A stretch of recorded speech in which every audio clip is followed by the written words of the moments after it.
French President Emmanuel Macron broached the subject to European representatives in February 2024 of even the need for European NATO countries to be willing to send combat troops to Ukraine. President Macron has been passionately arguing that Russia should not be allowed to win in Ukraine because if Ukraine loses, all of Europe is at risk. A more sober assessment would say that the statement of President Macron is hyperbole, but there is a kernel of truth in his words. Europe and the United States have put their international reputations on the line with promises of a Russian defeat.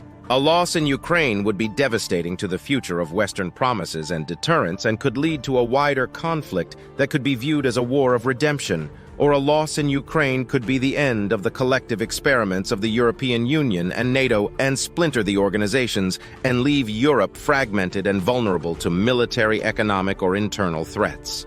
Is the war in Ukraine about to enter a new phase with all these risks? There were plenty of steps and missteps that led to the war in Ukraine.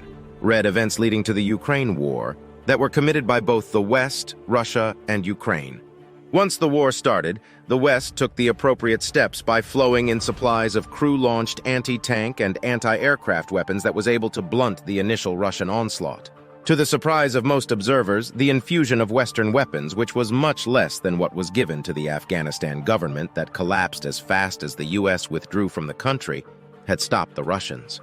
The enthusiasm of the Ukraine defense led to ever-increasing amounts of military aid, and as the more aid arrived, the more the Ukrainians were able to frustrate the Russian, and during the spring offensive was able to recapture large amounts of Ukrainian territory.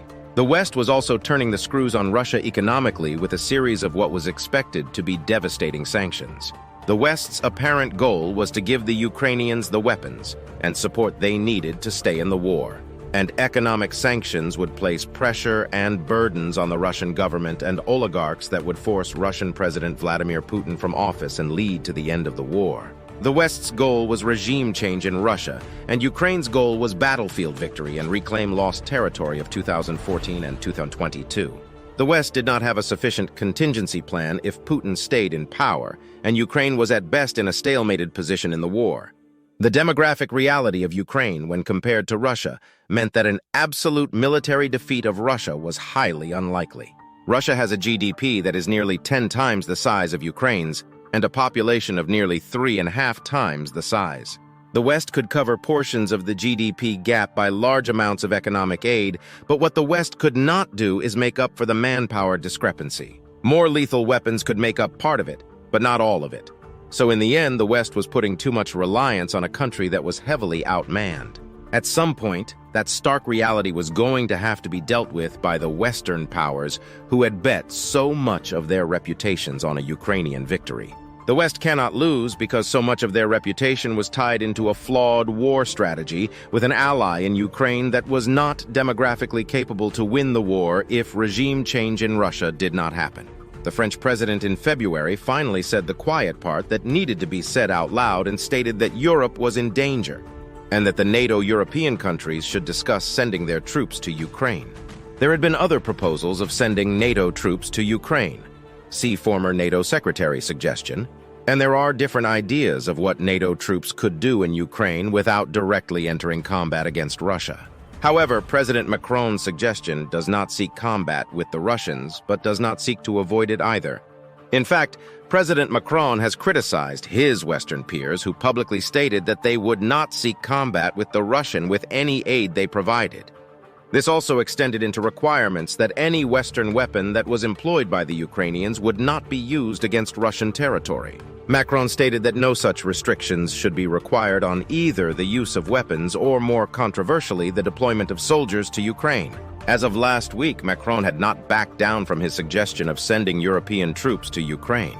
It was reported by the Asia Times on Saturday, May 4, 2024, that the first 100 soldiers from the French Foreign Legion had arrived in Ukraine to support the Ukraine 54th Independent Mechanized Brigade in the Donetsk region, with the initial number to be increased to 1,500. The mission of the soldiers is to support operations in the Donbass with expertise in surveillance and artillery.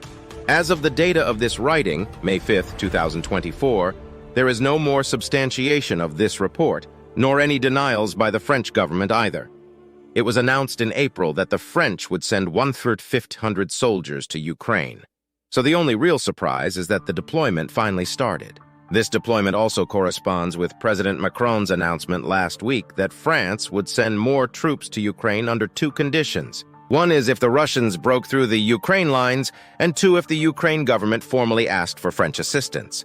This request from Zelensky would not be a foregone conclusion, because much of his argument for more Western aid is that Ukraine was not asking for other countries to fight for them but to give them the arms. A request for foreign troops to intervene by Ukraine will not have universal support in some parts of the Western alliance.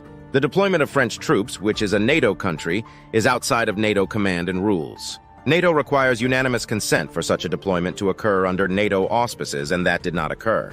If French troops are attacked by Russians, there is no requirement for NATO to respond. If the French need assistance, there might be other NATO countries that join France, and again, this would not be under NATO.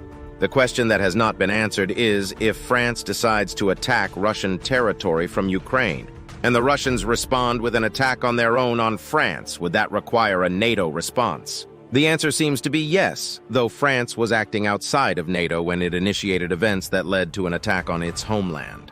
How many countries within NATO would refuse to follow the invocation of Article 5 due to what they believe is a reckless action of France to start a war that the alliance did not vote to support in the first place?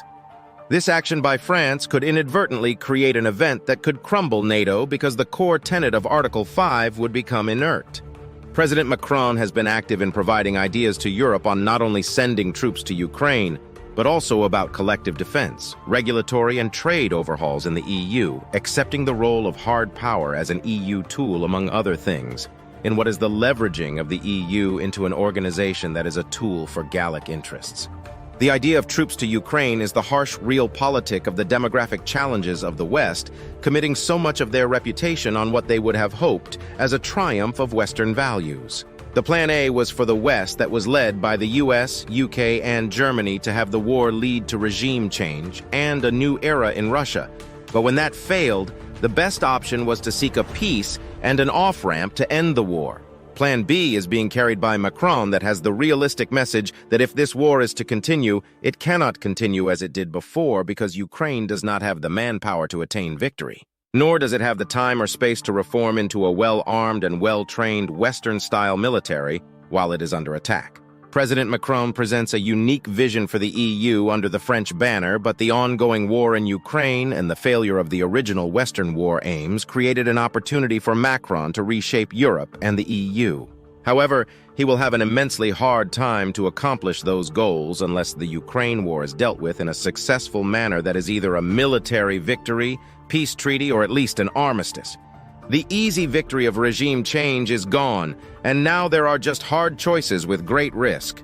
The easiest of the hard choices at this time is seek peace and preserve what all that he wants to reform in Europe, which will be in a time of peace, won't be easy to accomplish either.